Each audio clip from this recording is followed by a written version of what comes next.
Hello guys, hang on just a minute. Let me get back to where I'm supposed to be. Thank you so much for joining tonight to Travel Talk Tuesday. This is our edition, our 5th edition here for, gosh, what is it? The 29th of December, the last Tuesday in the month. And we've had 5 episodes before this. So thank you guys for being consistently confident and faithful to join in and help me out on this. I wasn't quite sure what the participation would be tonight. We're streaming on Facebook as well, and I'm doing this solo. I don't have any help from Charlotte, my wife, or from Leslie, my cohort here. I'm up here in my office streaming all along, but I've spent the last day and a half kind of putting together some things about Northern Wales, some videos and a montage of images and whatnot, and we're going to talk about that for about 20 minutes tonight. And so that's where we stand. So I'm going to put it back on a screen share so you can kind of see a map, and then we'll tell you a little bit about it. This is a fiddler that I saw in the parking lot in Conwy, one of the towns that we'll visit in Northern Wales. You know, I'm a musician, and he wasn't all that great, but he was pandering for some money and doing something more than just holding out his hand. So it was nice to give him a few pounds to continue playing for this video. Tonight we're talking about Northern Wales, and I have a map here on the screen of the entire United Kingdom along with Ireland. And just as a review, the United Kingdom are several places around the world that throughout the centuries have been getting smaller and smaller and smaller to what we have left now is the British Isles and a couple of properties in the Caribbean. And so the United Kingdom right now is England, and it's Scotland up here, and it's Northern Ireland and Wales here. And that's what we're going to be talking about. So you can kind of see how all that fits together. London is down here to the south, Edinburgh to the top, Dublin here. So this peninsula that sticks out into the Irish Sea is it's not really a country any longer, but this is what's known as Wales. And I'll tell you a little bit more about it as we continue on there. Let me zoom in just a tad more with a couple more videos. You can see where we're coming in a little closer there, and Liverpool, England, where the Beatles are from. And then the area we're going to be concentrating in is this little red dot is a town named Conwy, C-O-N-W-Y, and then this town here called Carnarvon, and then Portmadog, and everything in between here is a Snowdonian National Park and a huge mountain, Mount Snowden, that is right there in the very center. And for me, I visited a lot of places in Wales, to the south, around Cardiff and Bristol in that area. But I think this is the most beautiful and the most scenic and probably the most historic area of Wales. So that's why I concentrate on going to Northern Wales.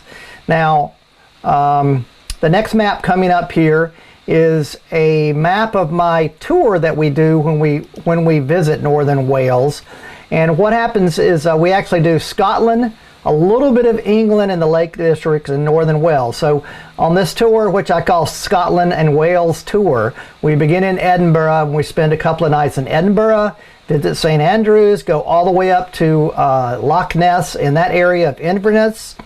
We go out to the Hebrides Islands and stay in a town called Oban and go out to the Hebrides Islands.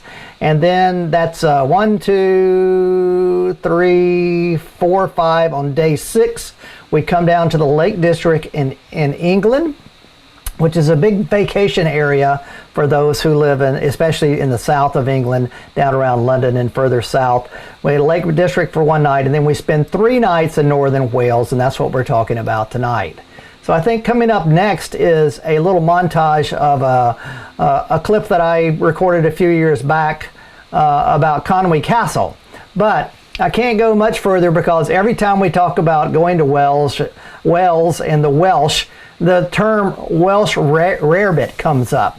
And So what is it? I don't know, but this is basically it. You see it served in the pubs all the time, and the legend goes that at the time of the Act of Union, when England took over Wales and the Welsh people, that they were so poor they couldn't afford meat, not even a rabbit, and so they began to make. They had plenty of milk to make cheese with.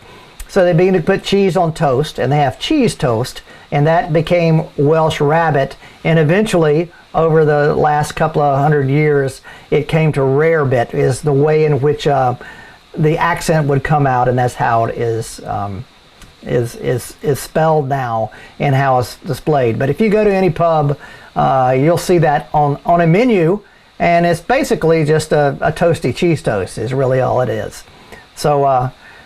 Anyway, that's that. Let me go to this montage about Conwy Castle. I think that's coming up next. Hi, David McGuffin here from North Wales in the town of Conwy. I'm standing on the turret of Conwy Castle. The Bay of Conwy is here, and this castle was built in 1290 in a short span of about 4 years. King Edward I conquered the last King Llewellyn here in Wales, and he built 5 of these fortresses around to protect the English inhabitants that they transplanted here, and to ward off the little tribes of Welsh people. And it worked, because now Wales is a part of England, no matter if the Welshmen like it or not.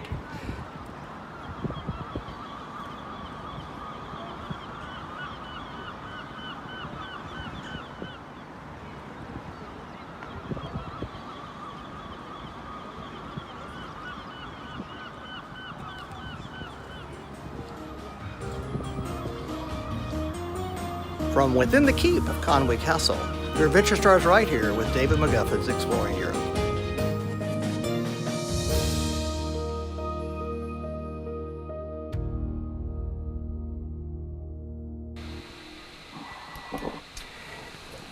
It's possible to walk around these entire walls around this town of Conwy. It's not even a mile, maybe like 3/4 of a mile around the walls. And once you get up to the top of the wall, it's pretty much of a flat walk around there. And the purpose was King Edward I, who was really a villain, and just like any other English king that's dominated another smaller country, he was somewhat afraid of the Welsh. And there was a couple of kings, the last few kings there, we to say the name of being Llewellyn with LL, EWELLYN. But in the Welsh, the L's sound like an S that you blow the air through your mouth. Let me see if I can say it. It goes like this, Llewellyn.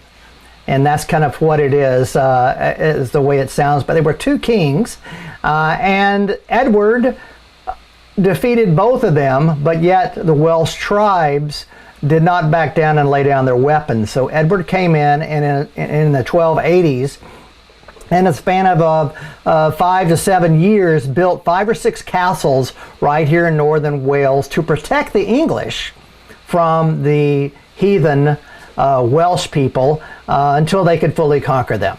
So this is a look around the town of Conwy down below on the harbor.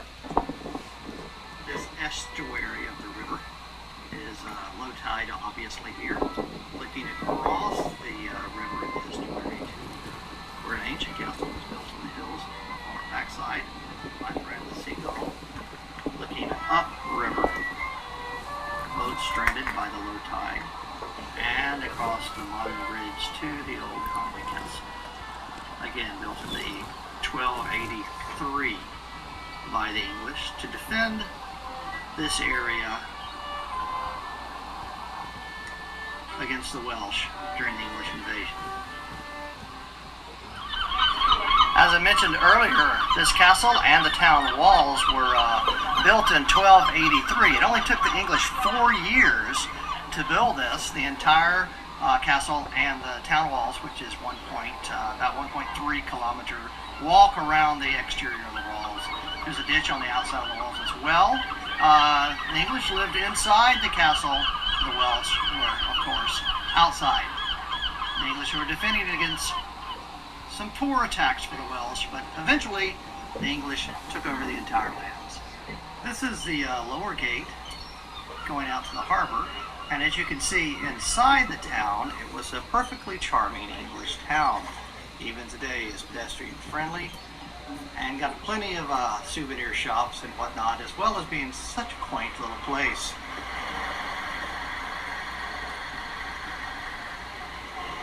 So from Lancaster Square and the charming little town of Conway in North Wales, your adventure starts right here with David McGuffin's Exploring Europe.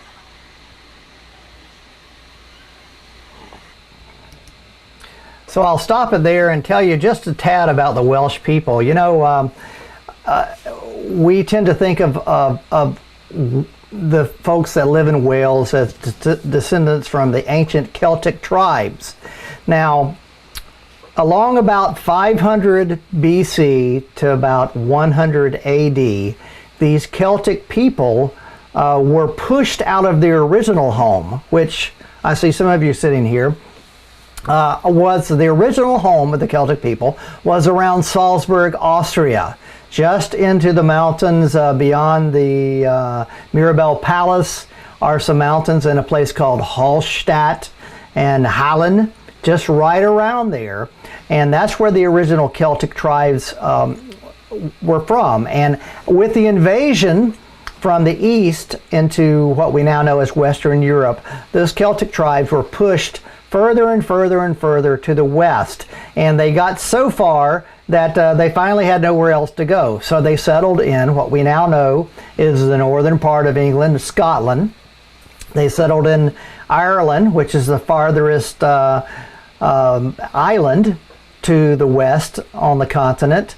They settled in Brittany, which is down in France beyond Mont Saint-Michel, so a peninsula sticking out. And they settled in northern Wales. And also there's an island just up from northern Wales called the Isle of Man, and those are Celtic tribes as well. So that's where those tribes came from. And so they were there. They live as hunters and gatherers for several centuries. Like I said, they finally settled around around about 100 AD.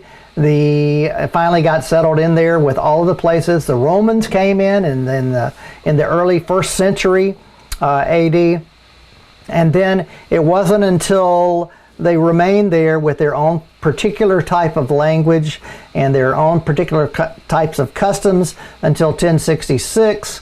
And then that was when William the Conqueror came in, and then in 1280 is when Edward finally conquered all of them. So now we're going to go from Conway Castle, we're going to go to an English garden called Bodant Gardens, and it's located, just maybe 20 minutes from Conway, across the river there. And it's a National Heritage Site garden, so I'll show you a few photos of that as well.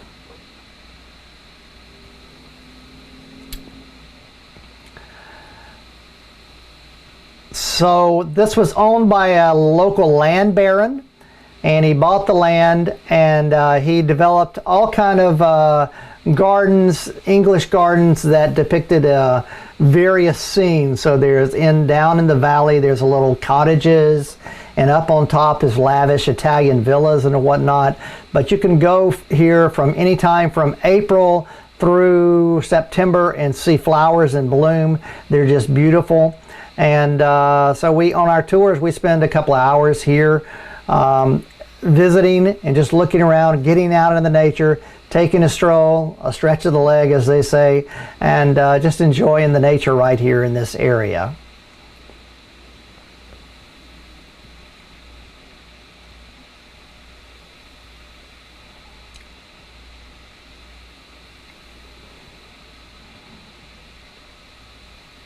This is on down in the valley toward the cottages there.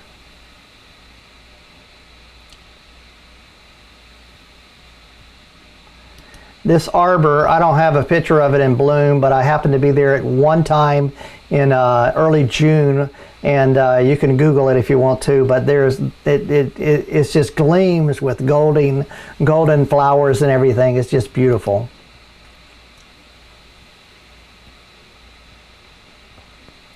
So from Conwy, we go back across the river, and we go to this little village, which is, it really is just the bridge here and these houses, and it's called Treview. And here they have a woolen mill that is powered by the water from the stream.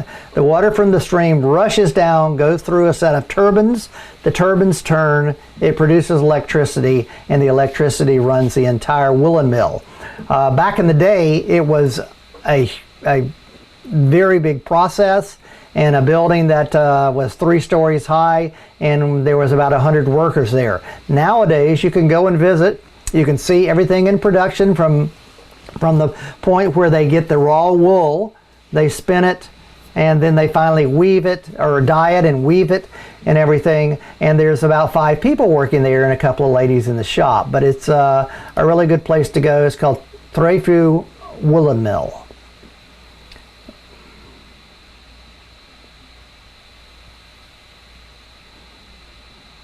I think I've got a video coming up of it in operation a tad. This is some folks buying several things.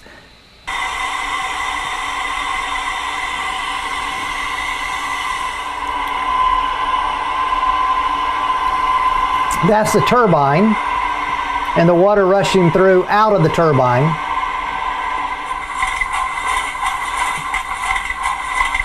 And this is a particular type of weave they have at this factory.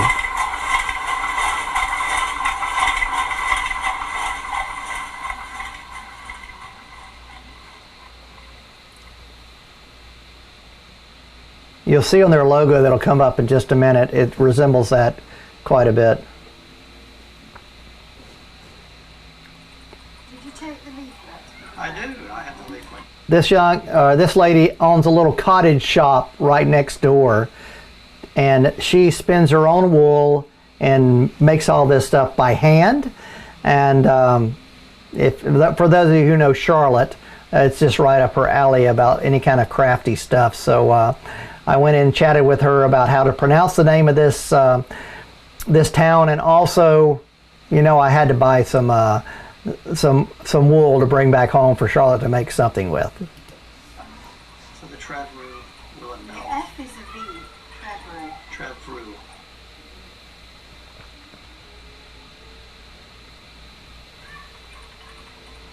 But one single F sounds like a V. Vuh. That's right. Huh. So like Canar Fun. Fun. That's it. No. Okay, that's about the woolen mill. Now this is something I've never seen anywhere else in the world that I've traveled, but this is a huge man-made lake with this device that creates waves where people can surf on them. And so here, take a look at it.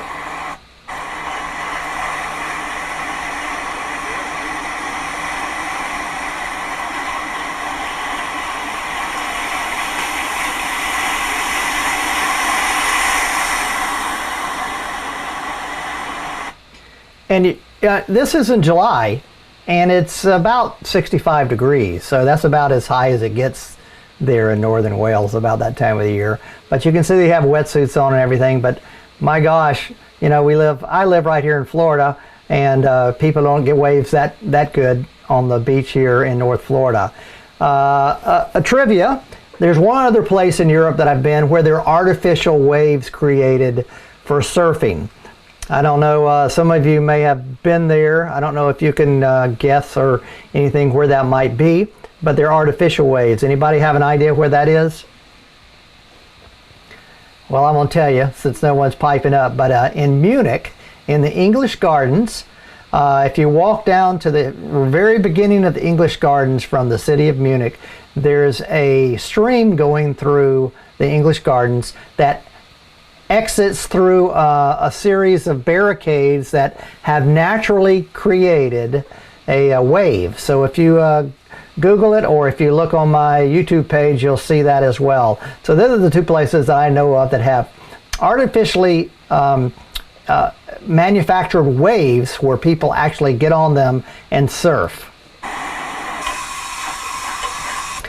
Now, further over to the town known as Carnarvon, which is on further to the west, there's the beginning of this steam railway called the West Highlands Railway. And originally, it wasn't there for passengers. It was because the whole area of North Wales was a very rich in minerals, and especially slate, buried under the ground. And so mines were created, and these little trains, narrow gauge trains, were developed and tracks were laid to bring all that slate to the shores where it could be transferred to the rest of Europe to be used for roof housings.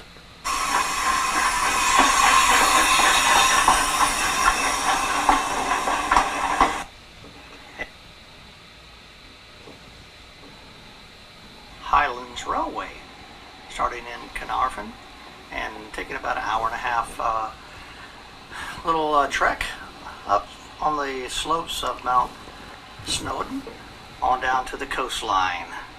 Hope you enjoyed this adventure on the Welsh Highland Railway.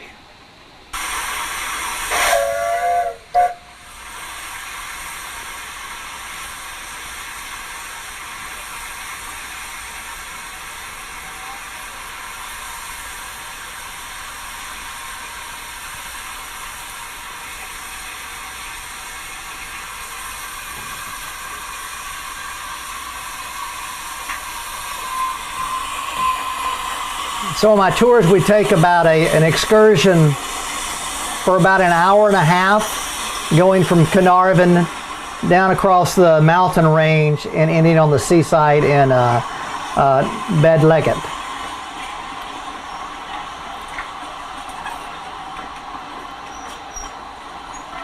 Bedgellert.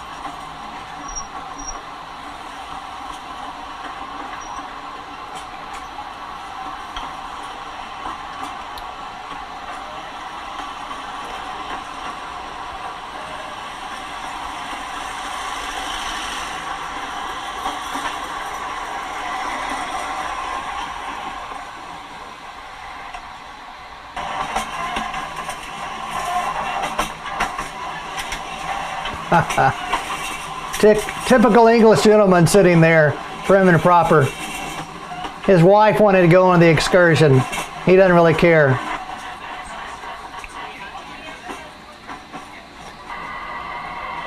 Some beautiful vistas of Mount Snowden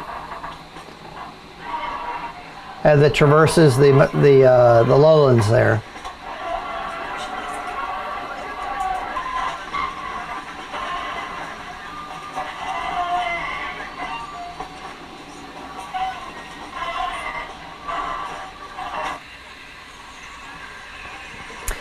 This is the midway point.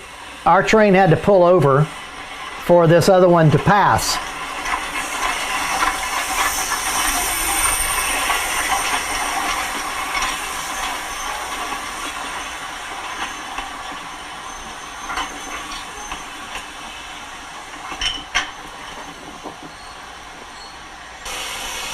So from the Welsh Highlands Railway, your adventure starts right here with David McGuffin's Exploring Europe.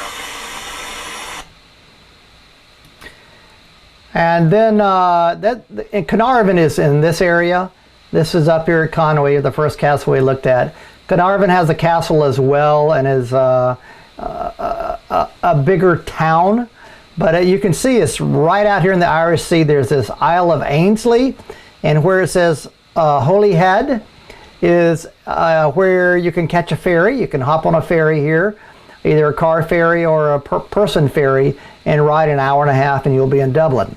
So that's the Isle of Ainslie. But that train ride that we took started here in Carnarvon and ended up in Portmandog, down right around right here. So that's what we're doing, and we're going past Mount Snowden, which is in this area as well. So I think the next little thing we have is Carnarvon Castle.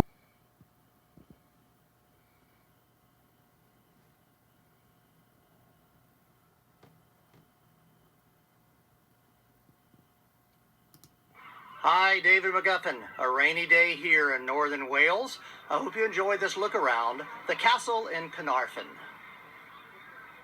In the 13th century, the Welsh were fighting bitter battles with the English, who were invading their lands.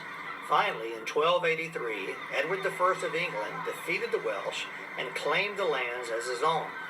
During the next few years, Edward built great defensive castles to ward off the Welsh attacks and to protect his armies from the savage Welsh warriors. Carnarvon is one of those castles. To make a bit of peace, Edward got the Welsh to agree that if he presented them with a prince born in Wales who spoke not a word of English, they would submit to the crown. Edward later had a son born here in Carnarvon who spoke not a word of English, Welsh, or any other language. Of course, the joke was that the kid was a child and spoke not a word of any language. I hope you've enjoyed this look around Castle Carnarvon. Your adventure starts here with David McGuffin's Exploring Europe.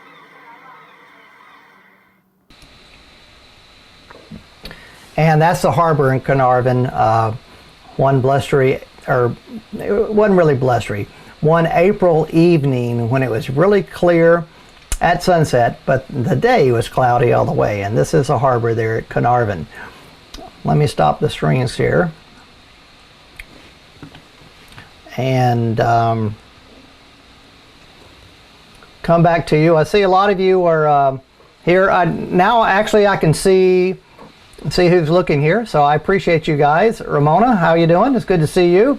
Mark Smith, Marcia Melanson, Janet Ballantyne, Eva Turner, and Johnny, Diane Portavant, Asa Jernigan, and whoever's watching on Facebook as well. So I hope this gives you a little introduction to Northern Wales. These are the places that, you know, as I say on all of my tours, I know our destinations like the back of my hand. That is the destinations we go to. And what I've shown you today are some compilations and videos that I've shot there, gosh, since 2005, I think was the first time I arrived in Conwy. And it's just a great place, and there's not very many tours that I do that have a 3-night stay. But we stay in one place for 3 nights and do little day tours, so that gives you plenty of time on the ground as well. We either stay in Carnarvon or Conwy, depending on which tour it is, but it's just a great time. So that's that. That's the information I have on Northern Wales. I hope that it piques your interest and wants to give you a little more reason to investigate that. Just to advertise a couple of my tours that we do that. When we do Scotland and Wales tours, when we operate that, we end up in Northern Wales, right there. And then there's an opportunity to either hop over to Dublin and do one of my Ireland tours back to back, or head on down to London and jump on my London and Paris or London and Paris Rome tour. And those are 4 days in each of the cities there.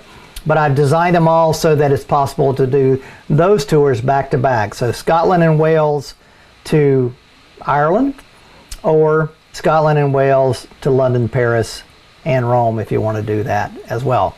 So that's that. So that's all I have about Northern Wales. One thing I do want to announce, I announced last week as well, and that is the wine tasting event I'm going to have at my home on, let me gather it all here, on the 9th of January. And we're going to do that here at my home in Middleburg. So some of you, if you're in the area, I'm putting out a mass email tomorrow inviting people to join us. But we got 20 spots. I know there's a couple of you on here have already reserved some spots, but we got 20 spots. And my friends who live in Volterra, Tuscany in Italy, own a vineyard. And the vineyard is called Marcampo. And the family's name is Del Duca. So Claudia is the daughter, and then there's Genuino and Ivana. And I've known these folks for, gosh, over 20 years now. and their vineyards are producing great wine. And so I've got Claudia has sent us wine enough for 20 people to do a tasting of 3 or 4 different bottles of their wine. And so we'll have that tasting here on the 9th of January, beginning at 3:30. And we're doing it outside in a new pavilion that I've built on my property. Since I can't travel, I'm building a few things around here. And so I'm doing that. So outside, social distance, rain or shine. We ask you to bring your own wine glass. But otherwise, that's all that's required. So if you're interested in doing that, you get first dibs. If you want to just shoot me an email and say, hey, I want to come and do that, that'd be great. Otherwise, an email is going out to everybody on my mailing list tomorrow, and we'll try to pick up all of that there. So that's a great thing, and I've been wanting to do that for a long time. And what will happen is once we have the wine in front of us and poured, Claudia will come on via Zoom and do a super presentation on their wine, their property, and everything. So it'll be a great event and a good way to get together and continue thinking about traveling. We certainly are hoping that with the vaccine and the new year and everything, things will be better, and we'll be all able to get away and get out of here somewhere in May or June, I'm thinking. So that's it.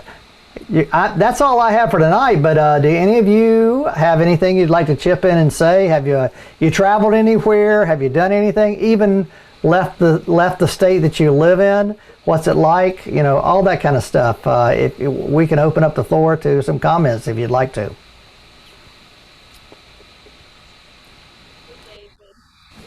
Hey. The state at all, but we've had an opportunity to visit a couple of state parks that we had not seen yet. So yeah, there's that. Yeah. I didn't hear your first part. You didn't leave the state, but you were able to go somewhere, right? Yeah, visiting, camping at some state parks. Lee just we did get to North Carolina and the upper northwestern North Carolina. Forgot about that. Okay. That's great. Very good. Great, Diane. Hey, Lee.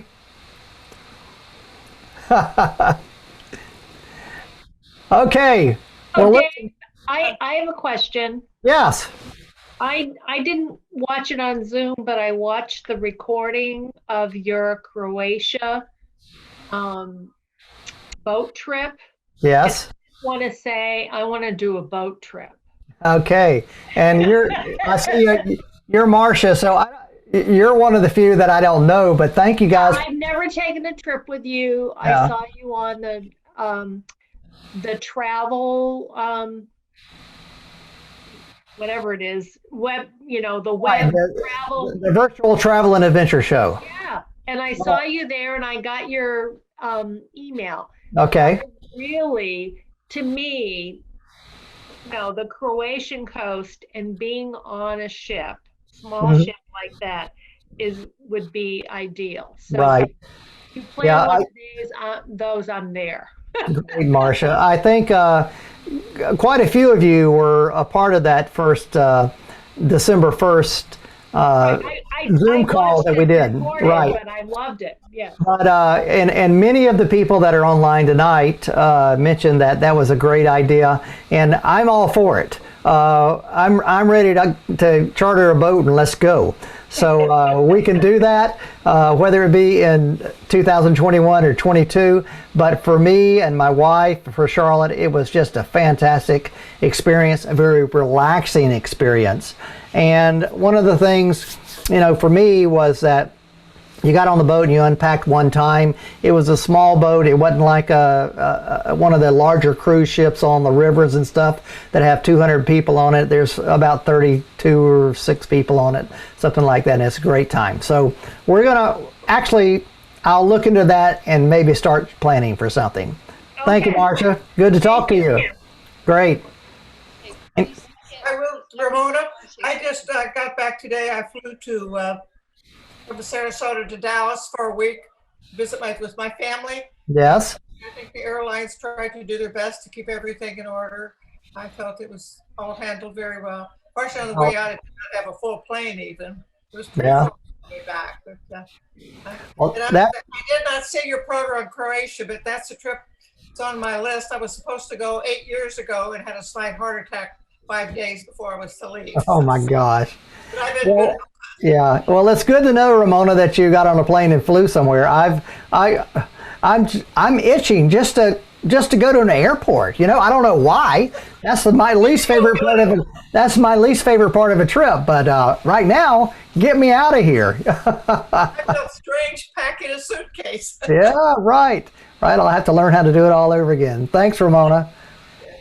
Any other comments? Hey, David, that Croatia thing sounds that's on my short list. Okay, I know we talked about it in a couple of years, so we're gonna plan for it. That's for sure. Yeah, the only travel we've done this year, we went down to Fort Pierce to what is the island? Whatever the island is there at Fort Pierce for a few days away from everybody. It was nice, but just itching to go. Yeah, you got it. I think we all are. The consensus in the travel world is that when someone says, okay, you're all free to go, I think it's going to be a mass exodus somewhere for a week or two. That's for sure. Yep. All right, listen, guys, thank you so much for joining tonight. Don't forget, if you want to sign up for that wine tasting, just email me and let me know that, and I'll send you the details. Next week, I'm actually going to go back to Italy for the next 2 weeks because we're going to be doing this wine tasting event. So we're going to look at some things in the central Italy region for the next 2 weeks, the first 2 weeks of January. And then if you guys have any ideas on what you'd like me to talk about, please let me know, because I'm going to continue doing this just because it keeps me active and it keeps me on task about my business of exploring Europe. So thank you guys very much. I really appreciate you joining in tonight.